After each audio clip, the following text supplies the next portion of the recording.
Hello everybody, it's Paul Neeson with the Raw Life Health Show, and we have a great show today. As everyone knows, I am not the biggest fan of chocolate or cacao or even raw cacao, and there's many reasons why.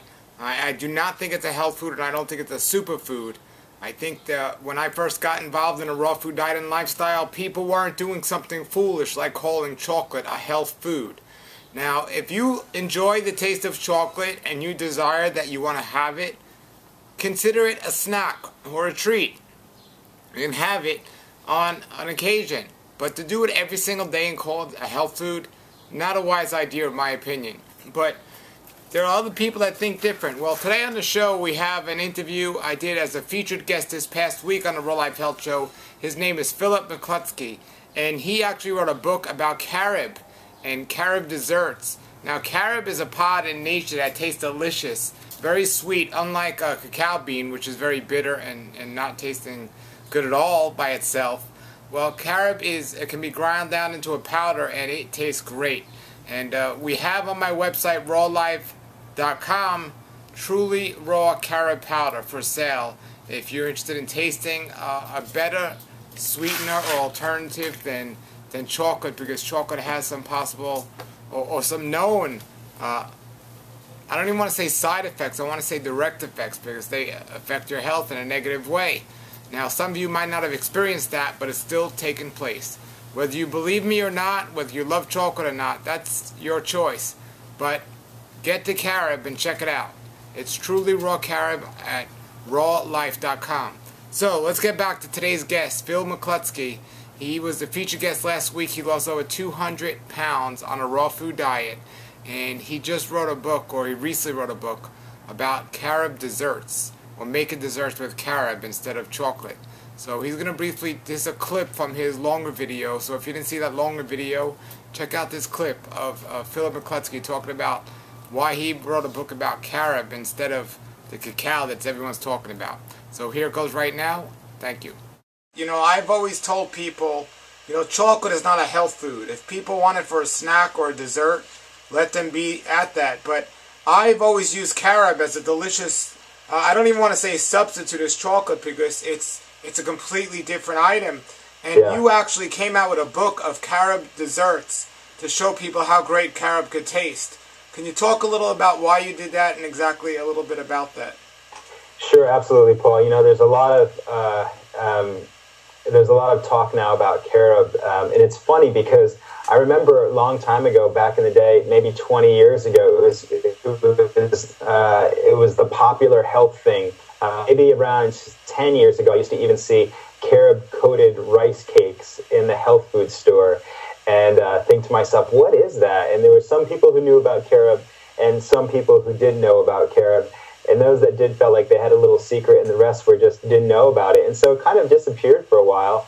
And then, of course, chocolate came on the scene in a stronger way, especially in the raw food world. We've always had chocolate, but obviously the stuff in the stores isn't beneficial, and you can barely call that chocolate. But the stuff that a lot of people have started to create, and a lot of good friends of mine do chocolate, and I think it's good, and I think it's fantastic. Although I think it is one of those things that tends to be abused.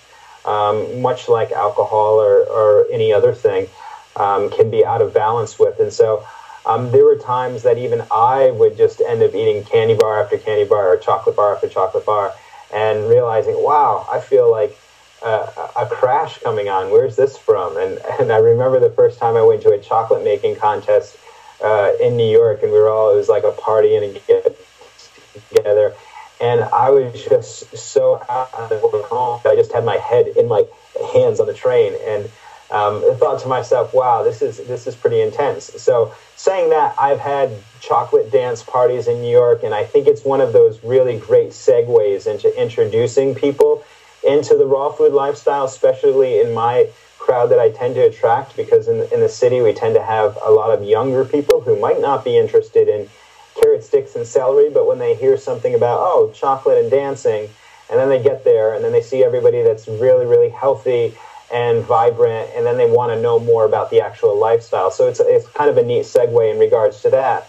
But overall, it is something that can be abused, and I've seen a lot of people who are on a daily chocolate fix, And they felt very vibrant, they felt happy, but what they didn't realize was is that they weren't. And they actually were burning their adrenals out, not getting the correct amount of sleep, not having the correct balanced diet, and just eating chocolate every day and being in such the habit of doing that, that it just pumps you up and you're energized and you're feeling really good and you're like, but you think that you're burning, that Jing energy or those reserve energies. And after a while, people experience really tough crashes. And I've had friends who actually had to stop everything altogether because it was just too much, and immediately go on a sugar cleanse and take chocolate out of their diet and switch everything up because it pushed them to such a place with their health. And so the idea behind this book, which Chef Heather Pace and I put together, is I appreciate chocolate, and I appreciate the taste of chocolate, just the idea of things being chocolatey per se, but started to ease away from the idea of having chocolate be as a regular part of my diet, because I'd create my green smoothies with my spinach and all that, and then end up putting, like 5-6 tablespoons of chocolate powder in there, blending it up, and I'd be, supercharged throughout the day. But then after a while, starting to question the fact that, why am I still tired? Or why have I have dark circles under my eyes? Or, am I affecting my adrenals and stuff like that? So after a bit, realized that so many people didn't have any understanding of carob or how that it worked or how to create a good recipe from it. So that ended up being an issue, and I remember people's even responses were like, carob, I tried something with that a long time ago, but, chocolate's much better. And so Heather and I had came up with this idea and create amazing dessert recipes that included just carob alone. Every single recipe has carob, nothing has chocolate in it. And so things that people can create and still feel like, I can have this as a treat every once in a while, but they don't have to, partake of any caffeine or any heavy stimulants that's going to affect them in any adverse way. And it's been nice, and we've gotten such good feedback. I was actually shocked at how many people couldn't or were choosing not to include chocolate in their diet anymore, and or at least doing it on a very, very random basis, just without the urge. And so many people are appreciative of having another option. So it's been really fun. I mean, we have everything in there from carob ice cream to carob chips that you can put in your ice cream to sauces to, pastry type of looking things to smoothies to every kind of dessert you can imagine. Heather's a bit of a dessert expert for sure. So when we got our brains together, we really came up with some fun stuff. And I think it's a good fit for the market, because with everybody pushing chocolate, and as good as that is in its own right, and it's definitely a magical thing, there are other things out there, and there are other things out there that may be healthier for most of us, and that we could have on a bit more of a regular basis, and include part of our diet and part of our lifestyle, than consuming cacao all the time. Great, Phil. I want people to get in touch with you and contact you. I know you have a lot of resources on the internet.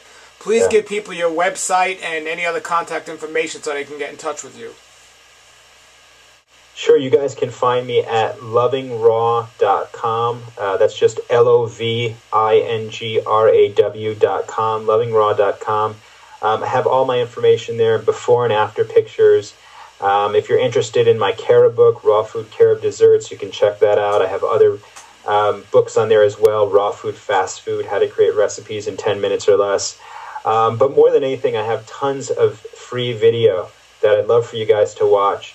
Tons of stuff through YouTube, whether it's me journaling my 100-day juice fast, or whether it's some thoughts on consciousness, or whether it's thoughts on, dealing with other people in regards to this lifestyle, or letting things go, or emotional healing.